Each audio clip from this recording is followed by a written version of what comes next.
ओम नमः सिद्धेभ्यो। नमो नमः सत्तुहितंकराय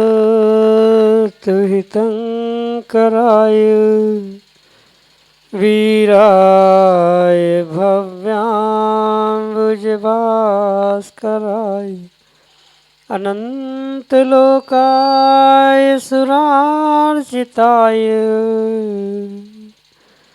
देवादिदेवाय नमो जिनाय देवादिदेवाय नमो जिनाय। पंच परमिष्टि भगवान की परम पूज्य आचार्य भगवंत गुरुवर विशुद्ध सागर जी मुनि महाराज जी की परम पूज्य मुनि श्री सुप्रभ सागर जी महाराज की।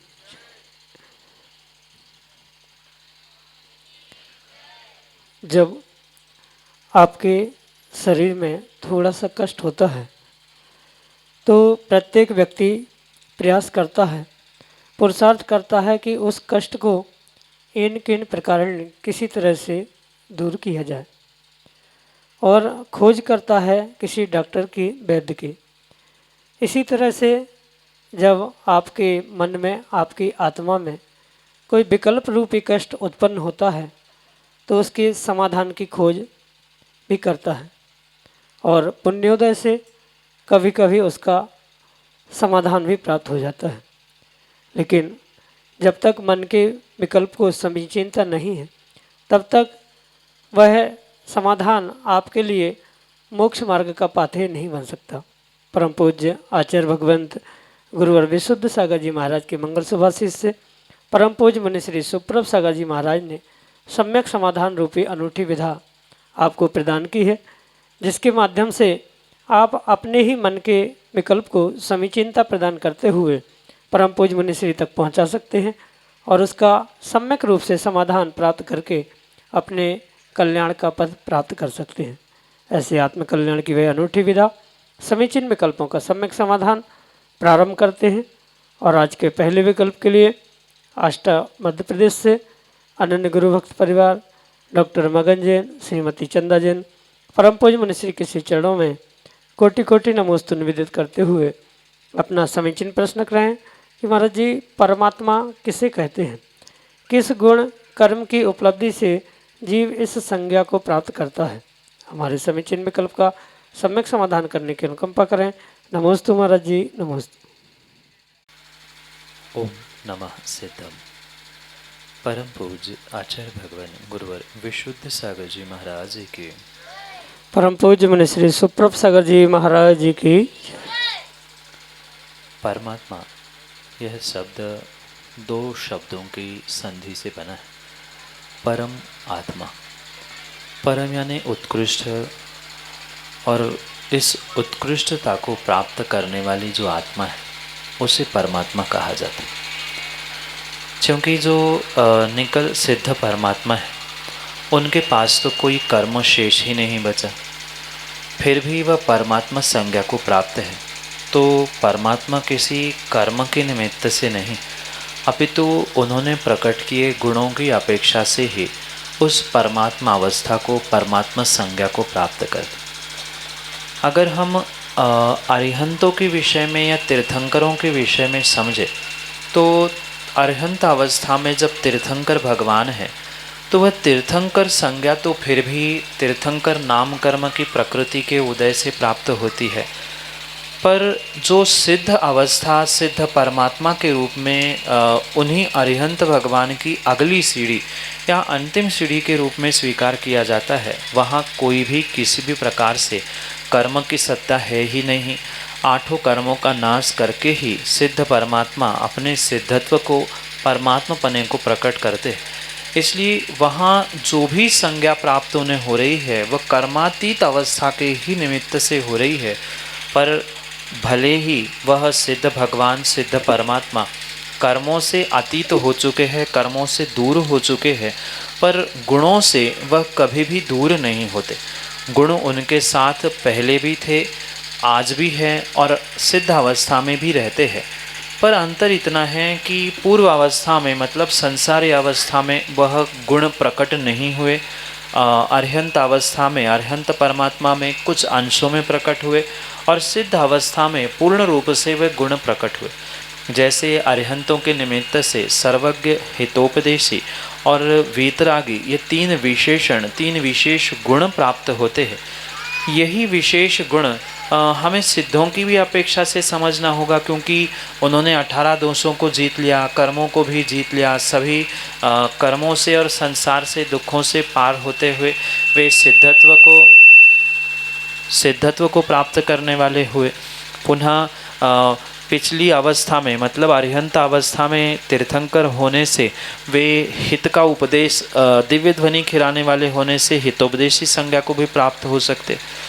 साथ में चराचर को जानने वाले वह सर्वज्ञ है, इसलिए इन गुणों की अपेक्षा से ही उन्हें परमात्मा या परमात्मा संज्ञा प्राप्त हुई है। पुनः समझना, परमात्मा का अर्थ है उत्कृष्ट आत्मा। उत्कृष्ट आत्मा कैसी आत्मा? आत्मा तो सभी एक जैसी है, ज्ञान दर्शन से ही युक्त है, पर फिर भी उन्होंने इस सामान्य गुणों से जो विशेष गुण हैं, जैसा सर्वज्ञ गुण है, पुनः हितोपदेशी गुण है, साथ में वीतरागीपना ये गुण है, सम्यक दर्शन, सम्यक ज्ञान ये गुण है, क्षायिक दर्शन, सायिक ज्ञान, सायिक चारित्र, साथ में क्षायिक सुख, क्षायिक वीर्य आदि इन गुणों को प्राप्त कर लिया, तो इन गुणों की प्राप्ति से ही वे उत्कृष्ट बन चुके हैं और आत्मा तो थे ही।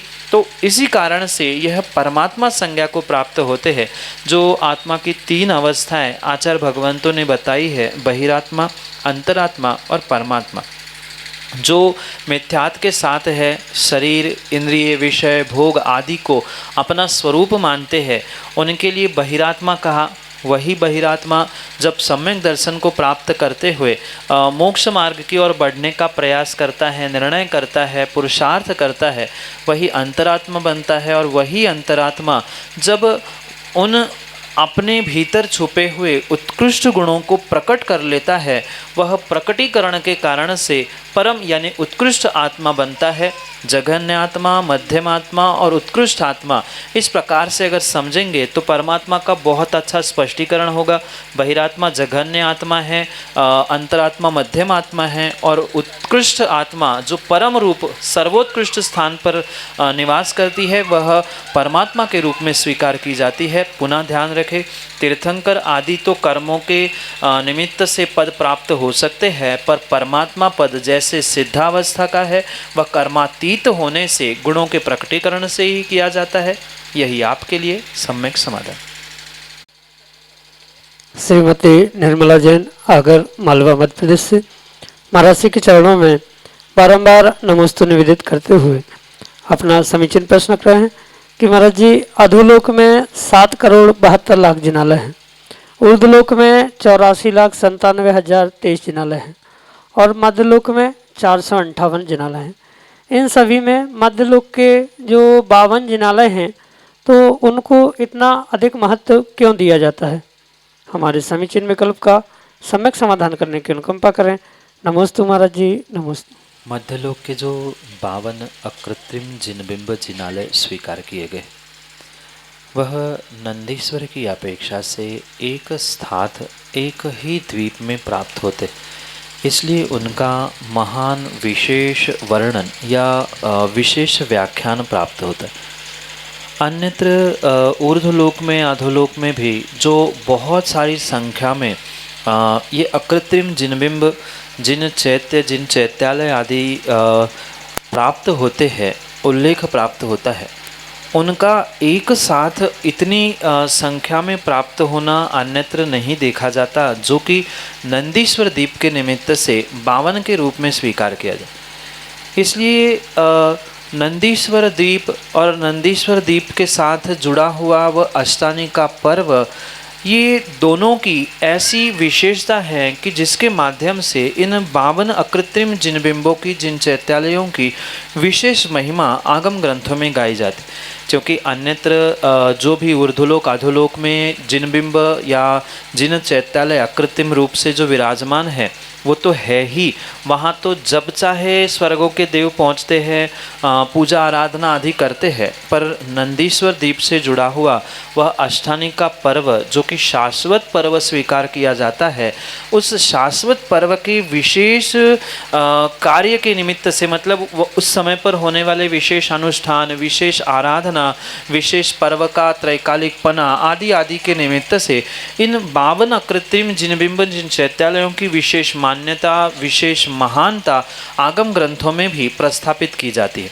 क्योंकि अन्यत्र तो मंदिरों में, मतलब ऊर्ध्व अधोलोक के सभी चैत्यालयों में भगवान के जिन बिंबों के दर्शन, पूजन, अभिषेक आदि आदि स्वर्गों के देव कभी भी करते हैं। नंदीश्वर में भी वे कभी भी पहुंच सकते हैं, पर मध्य लोक का एक ऐसा विशेष स्थान है जो अष्टानी का पर्व के निमित्त के साथ साथ एक साथ इतने अकृत्रिम जिन बिंब, जिन चैत्यालय 52 संख्या में एकत्रित अन्यत्र प्राप्त नहीं होते मध्य लोक में।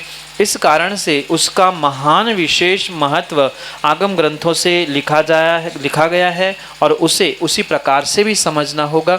अनेक कारणों में से मुख्य कारण उनका एक साथ इतनी संख्या में होना, मध्यलोक में होना, साथ में नंदीश्वर का अष्टानी का पर्व से पूजा अर्चना से जुड़ना, ये सभी कारण उनकी महानता के लिए विशेषता प्रदर्शित करने वाले हैं। यही आपके लिए सम्यक समाधान। श्रीमती सीमा बाकलीवाल, उज्जैन, मध्य प्रदेश से अगले समीचीन विकल्प के लिए। गुरुवर के चरणों में बारंबार नमोस्तु नमोस्तु नमोस्तु। महाराज जी, मेरी शंका है कि बाल मन कच्चे मिट्टी के समान होता है, उसे किस साँचे में डालें कि वह सही आकार ले सके? बाल मन रूपी कच्चे मिट्टी को सांचे में ढालने के लिए सबसे पहले सांचा कितना सांचा है ये देखने की आवश्यकता है। क्योंकि जिस परिवार में, जिस माता पिता के घर में वह बाल मन रूपी कच्ची मिट्टी आकार ले सकती है, उस माता पिता रूपी सांचे को कितना सांचापन प्राप्त है, यानी उनके पास आकार सही है कि नहीं, ये सबसे पहले समझने की आवश्यक। कहने का मतलब इतना सा है कि माता पिता ही अगर संस्कारित नहीं है, माता पिता ही धार्मिक प्रवृत्ति के नहीं हैं, उनको ही सम्यक निर्णय नहीं है क्या कैसा आदि आदि, तो किसी प्रकार से बच्चों को सांचे में ढालना संभव नहीं है। क्योंकि एक बार मिट्टी तो फिर भी सांचे में ढलते हुए आकार ले सकती है, पर उनको सांचा किस प्रकार से देना है ये एक माता पिता ही, मतलब उसके पेरेंट्स ही निर्णित कर सकते हैं। क्योंकि आज की जो युवा पीढ़ी है, आज के जो बच्चे हैं, उनके जो बाल मन हैं, उनको मात्र समझाने से वे कभी भी नहीं समझ सकते हैं। उनको दिखाना पड़ेगा कि आप कितने अच्छे हैं, धर्म क्या है, आपके संस्कार क्या है। अगर स्वयं माता पिता ही रात्रि भोजन कर रहे हैं, विपरीत कार्य कर रहे हैं, घर में परिवार में लड़ाई झगड़े चल रहे हैं, और आप बच्चों को चाहे कि वो तो कच्ची मिट्टी है, उनको तो हम सांचे में ढाल दें, उनको अच्छे संस्कार दें, उनको धर्म सिखाए, तो कतई संभव नहीं है। उसके पहले जो घर परिवार में रहने वाले बुजुर्ग हैं, माता पिता ही नहीं, अन्य भी जितने लोग हैं, उनको एक विवेक वहाँ रखने की आवश्यकता है कि हम बच्चों के सामने क्या कर रहे हैं। क्योंकि बच्चों का मन जो आँखों से देखता है वो बहुत जल्दी ग्रहण करता है कानों के सुनने की अपेक्षा से। और अक्सर परिवार में यही होता है कि बुजुर्ग लोग उनको कानों से शिक्षा देते हैं कि बेटा ऐसा नहीं करना चाहिए, ऐसा मत करो, ये करना चाहिए, वो नहीं करना चाहिए। तो वो एक कान से सुनता है और दूसरे कान से निकाल देता है। क्योंकि आज के तो बच्चे और भी फास्ट है, बहुत तेज़ है, और वे स्वाभाविक रूप से कहते हैं माँ आप ही नहीं कर रहे हो, हमें क्यों समझाते हैं, जब दादा ही पूजा करने नहीं जाते, हमें अभिषेक करने की क्यों कहा जाता है? तो ऐसे उत्तर स्वाभाविक रूप से प्राप्त हो सकते हैं। इसलिए उनके कच्चे मन को ढालने के लिए, एक सांचे में बांधने के लिए पहले जो सांचा है उसे सांचा यानी व्यवस्थित होने की आवश्यकता है। जब तक उनके पास ही विवेक, संस्कार, धर्म की क्रियाएं आदि नहीं है तो मात्र शब्दों से कभी भी काम सम्यक रूप से होने वाला नहीं है।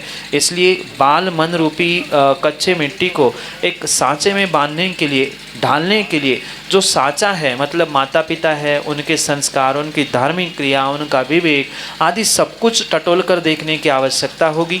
जो कि आज के बच्चे आप जितना अच्छा दिखाओगे उतना अच्छा करेंगे, क्योंकि स्वाभाविक रूप से आंखों देखी बातें बहुत जल्दी हृदय तक और भीतर तक पहुंचने की संभावना होती है। आज जैसे वह टीवी, मोबाइल आदि के माध्यम से इधर उधर की बातें देखते हैं, बिना सिखाए वो सीख लेते हैं। ऐसे ही अगर माता पिता धार्मिक कार्य करते हुए, संस्कार के कार्य करते हुए, रात्रि भोजन का त्याग करते हुए, प्रतिदिन मंदिर में अभिषेक पूजन आदि करते हुए दिखाई दे तो उनको भी भीतर लगता है कि चलो मुझे भी ऐसा करना है। कई बार आपने देखा भी होगा कि मंदिर जाते हुए आप चावल लेकर 3 बार भगवान के सामने हाथ घुमा के चढ़ाते तो बच्चे भी मांगते हमें भी दो, तो वो भी आपकी जैसी नकल करते। तो दिखाया हुआ वो जल्दी सीखते हैं। इसलिए आप स्वयं वैसा दिखाने का प्रयास करें जिस प्रकार से उन बाल मन को, उन व्यक्तियों को, उन बच्चों को आप ढालना चाहते हो, वैसा घर के बुजुर्ग लोग भी करने लग जाए तो नियम से वह बाल मन भी उसके अनुसार ही ढलता जाएगा। क्योंकि कहने से कोई नहीं सुनता, करने से सुनता है। वह बुजुर्ग भी करे, सभी करे तो वह उसी प्रकार से करने लग जाते हैं। यही आपके लिए सम्यक समाधान। अगर मालवा मध्य प्रदेश से दिनेश जैन अगले समीचीन विकल्प के लिए। तो गुरुदेव नमोस्तु गुरुदेव, नमोस्तु गुरुदेव। मेरी शंका यह है गुरुदेव कि भगवान की प्रतिमाओं में ऊपर सर्प का चिन्ह है, नीचे कहीं हाथी का चिन्ह है, कहीं चंद्रमा का चिन्ह है, मतलब चंद्र प्रभु भगवान माने उन्हें या पार्श्वनाथ भगवान माने। इसके अलावा कई चिन्ह उल्टे बने हुए होते हैं, जैसे अपने यहाँ पे भी प्रतिमा है, इसमें एक चिन्ह उल्टा है स्वस्तिक का और एक ऊपर प्रतिमा पार्श्वनाथ भगवान की दिखती है, नीचे चिन्ह हाथी का है। मोड़ी पास में गांव है, वहाँ पे एक प्रतिमा जी है पार्श्वनाथ भगवान की दिखती है, नीचे चिन्ह चंद्र प्रभु का। तो ये अतिशयकारी होते हैं या अपशयकारी होते हैं? भगवान के प्रतिमा के चिन्हों से वह अतिशयकारी, अपयसकारी आदि नहीं होती। अभी तो जैसे ही मैंने पहले भी कई बार कहा, ये सब कुछ भक्तों के भक्ति पर निर्भर करता है, ना कि भगवान के चिन्हों पर ये प्रभावशाली होता है। मात्र यही नहीं अपितु पूरे भारत देश में कई सारे ऐसे स्थान हैं जहाँ 2 चिन्ह देखने में आते हैं। सर्प भी बना है, नीचे कुछ और चिन्ह हैं, कहीं सर्प नहीं, एक साथ ही एक के ऊपर एक 2 चिन्ह। इधर से देखो तो कुछ और चिन्ह दिखता है, दूसरी तरफ से देखो तो दूसरा चिन्ह दिखता है। तो इससे कोई विशेष अंतर नहीं पड़ता वो प्रतिमा अतिशयकारी या अपयसकारी होने के लिए। श्रावक का या भक्त का जैसे उसके प्रति समर्पण है, भक्ति है, उस पर निर्भर करता है कि वह भगवान चमत्कारी हो रहे हैं, अतिशयकारी हो रहे हैं या कैसे हो रहे हैं। क्योंकि कई बार आपने अनुभव किया होगा कि रास्ते से जाने वाला बैंड या कोई धुन होती है, जब आप खुशी में होते और आनंदित होते हो तो वही ध्वनि आपको अच्छी लगती है, और कहीं उदास होते हो तो वही ध्वनि जो प्रतिदिन आपको अच्छी लगती वही लगती है, अरे कोई बंद तो करे, क्यों ये बजा रहा है, शांत हो जाए। तो जैसी अपनी मानसिकता होती है वैसे जो ध्वनि कार्यकारी है, ऐसा ही परमात्मा के चिन्ह, उनकी प्रतिमा, मंदिर आदि सब कुछ होते। अगर हमारे भीतर श्रद्धा है, हमारा समर्पण है, तो नियम से वह प्रतिमाएं भी अतिशयकारी होती है, उससे विशेष फल भी जीवों को प्राप्त होता है। इसलिए ये विकल्प नहीं किया जाए कि चिन्ह क्या है और क्यों है, ये उससे हमें उसकी पूजा करने से उल्टा फल मिलेगा कि सीधा फल मिलेगा। क्योंकि अधिकांश प्राचीन प्रतिमाओं में अगर आपने देखा होगा तो सुपार्श्वनाथ भगवान का चिन्ह बनते समय उल्टे सातिया ही बना दिए हैं। ये तो मूर्तिकार का अपना अपना विषय था। उस ज़माने में बनाते हो सकता है त्रुटि हो गई, विराजमान करते समय जीव को लगा नहीं हमें पारसनाथ नहीं, हमें चंद्रप्रभु भगवान विराजमान करने, तो तो फणा बने हुए ही नीचे उन्होंने चंद्र प्रभु का चिन्ह बना लिया, हाथी का चिन्ह बना लिया, तो उसमें कोई भी दोष नहीं है। ये सर्प बनना, चिन्ह बनना मात्र एक सांकेतिक क्रिया है पता करने के लिए कि ये अमुक भगवान कौन से है, उनको अर्घ्य समर्पित करते हुए विशेष रूप से उनकी आराधना करने के लिए इसलिए मात्र अंतर किए गए हैं, जबकि सभी गुणों में समान है। चाहे चंद्र प्रभु हो, पारसनाथ हो, गुणों में कोई कमी नहीं है। जब उनके पंचकल्याणक भी होते हैं, संस्कार भी होते हैं, सभी में एक ही प्रकार के संस्कार होते हैं। मात्र नामकरण के समय में नाम अलग अलग संस्कारित किए जाते, पर सभी के सभी संस्कार सभी प्रतिमाओं में एक समान होते हैं। कोई भी प्रतिमा कम अधिक नहीं हो सकती। डबल चिन्ह होने पर भी या चिन्ह नहीं है, ऐसी भी कई सारी प्रतिमाएं हैं। कई सारी प्रतिमाओं तो वर्षों वर्षों प्रक्षाल अभिषेक आदि करते हुए उनके चिन्ह ही नष्ट हो गए, तो क्या प्रतिमा का अतिशय नष्ट हो गया? क्या भगवान वहाँ पे नहीं रहे? ये तो एक सांकेतिक चिन्ह था पता करने के लिए, तो वह नष्ट हो जाए, बन जाए, उससे कोई फर्क नहीं पड़ता। मूर्तिकार का उस समय पर क्या रुझान था, मूर्तिकार के साथ विराजमान करने वाले के क्या भाव थे, इन सभी को समझते हुए ये दो प्रकार के चिन्ह बनना या बिना चिन्ह की प्रतिमाएं होना या बिल्कुल उल्टी चिन्ह भी बनना, ये सब कुछ देखने में आता है। इससे प्रतिमा का कोई भी अतिशय कम अधिक नहीं होता। ये तो आपकी भक्ति जैसी होगी, आपका श्रद्धान जैसा होगा, आपके भाव भावनाएं जैसी होगी, वैसी ही प्रतिमा आपके लिए वह फलीभूत होने के लिए निमित्त बन सकती है। वह मात्र निमित्त है। आपके भाव, आपकी श्रद्धा आपके लिए अच्छा और बुरा करने के लिए उपादान रूप है। यही आपके लिए सम्यक समझ है। ऋषभ जैन, उज्जैन, मध्य प्रदेश से अगले समीचीन में कल तो महाराज जी नमोस्तु। गुरुदेव, मेरा प्रश्न ये है कि अपने धर्म में जमीन कंद नहीं खाना चाहिए, तो उसका वो क्यों नहीं खाना चाहिए, उसका रीज़न क्या है? और अपने धर्म में मूंगफली भी जमीन कंद मानी गई है, तो वो क्यों खाते हैं? जमीन कंद जो जमीन के नीचे कंद के रूप में उत्पन्न होते हैं उसे अनंत काय कहते हैं, इसलिए उसको खाना उचित नहीं है। अनंत का अर्थ होता है इन्फिनिट, जिसका अंत ही नहीं। ऐसे अनंत जीव जिस पिंड में, कंद में, मूल में होते हैं उसे जमी कंद अनंत काय कहा जाता है। काय यानी शरीर। एक शरीर होने पर भी जिसमें अनंतानंत जीव होते हैं, ऐसे जमीन के नीचे उगने वाले उन पदार्थों को जमी कंद कहा जाता है। पर सभी ज़मीन के नीचे उगने वाले जो है वह जमी कंद नहीं होते। जैसे मूंगफली है, वह मूंगफली जमी कंद नहीं है, भले ही ज़मीन के नीचे उग रही है, पर जमी कंद नहीं इसलिए नहीं है कि उसके ऊपर एक छिलका होता है और छिलके के अंदर वह मूंगफली, और छिलके के अंदर भी आपने अगर फोड़ के देखा है तो वहाँ आपको स्पष्ट समझ में आएगा कि उसकी जो बनने की या बनने के बाद की जो अवस्था है वह आलू, प्याज आदि जमीकंद से बिल्कुल भिन्न है। और मुख्य तो बात एक कोटिंग के, मतलब उसके छिलके के अंदर वो उगती है, डायरेक्ट ज़मीन में नहीं उग रही है, इसलिए वह जमीकंद नहीं है। दूसरा प्रश्न आपके सामने ये हो सकता है, ठीक है मूंगफली कवच के अंदर आ रही है, छिलके के अंदर आ रही है, पर हल्दी अदरक तो ज़मीन के अंदर जैसे आलू प्याज उगते हैं वैसे ही उग रहे हैं।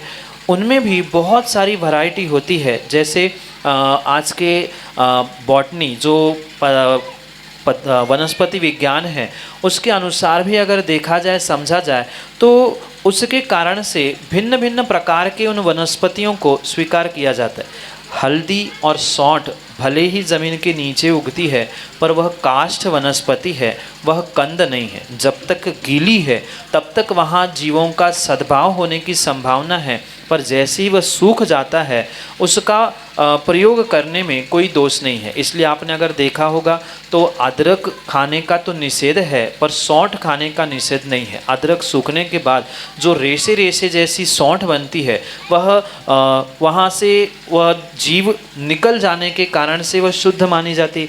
हल्दी भी अगर गीली खाई जा रही है, ग्रहण की जा रही है तो अभक्ष्य है, पर सूखने के बाद वह लकड़ी रूप हो जाती है, इसलिए उसे सेवन करने में दोष नहीं। अब ये विकल्प अगला आपका हो सकता है, तो आलू प्याज भी हम सुखा के खा सकते हैं, हल्दी और सौंठ जैसे। तो उसमें आप अनुभव करके देखना, जिस प्रकार से हल्दी और सौंठ सूखने के बाद लकड़ी जैसी बनती है, ऐसे आलू प्याज आदि अन्न गड़ंत या जमी कंद नहीं बनते।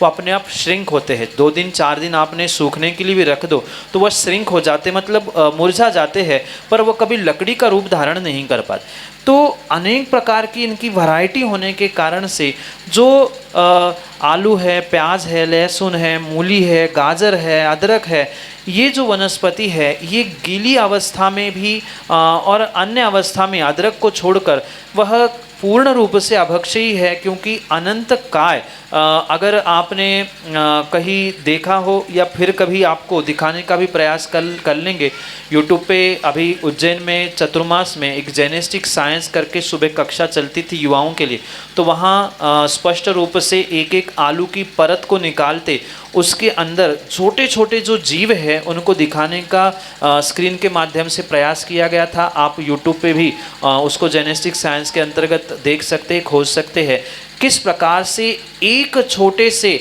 आलू के छिलके में कितने सारे जीव होते हैं, उसमें स्पष्ट वीडियो के माध्यम से दिखाने का प्रयास किया है। हमारे आचार्यों ने बहुत सारे प्रमाणों से समझाया है कि एक सुई की नोक अगर आलू प्याज आदि इन जमीकंद में डाल दी और सुई निकालने के बाद उस नोक पर इतने सारे जीव होते हैं कि अगर वह कबूतर का या कौवे का आकार लेते हैं तो ये जम्बूद्वीप भी, भारत नहीं, जहाँ भारत है वह जम्बूद्वीप भी छोटा पड़ जाएगा। इतने सारे जीव मात्र सुई के नोक पर होते हैं और उसको प्रैक्टिकली उस वीडियो के माध्यम से दिखाने का प्रयास किया है। आप प्रत्यक्ष उसे देखें या और भी कहीं आपको माइक्रोस्कोप के माध्यम से उसे देखने का प्रयास कर सकते हैं तो आप वहाँ भी देख सकते हैं। तो ऐसे अनंत अनंत जीव उस जमी कंद में होते हैं, इसलिए उनका सेवन करना हमारे धर्म के अनुसार उचित नहीं है, क्योंकि हिंसा करना कभी धर्म नहीं हो सकता। अहिंसा होने के कारण से वहाँ जीवों की रक्षा करते हुए जमीकंद का सेवन नहीं किया जा सकता। रही मूंगफली, हल्दी और अदरक की बात, वो भी मैंने स्पष्ट कर ली। और विस्तार से आपको उसे समझना है और देखना है तो वो जेनेटिक साइंस के वीडियो के माध्यम से आप देखें और भी लोगों को दिखाने का प्रयास करें, क्योंकि प्रैक्टिकल देखने से आपको और अनुभूत होगा और समझ में आएगा। यही आपके लिए सम्यक समाधान।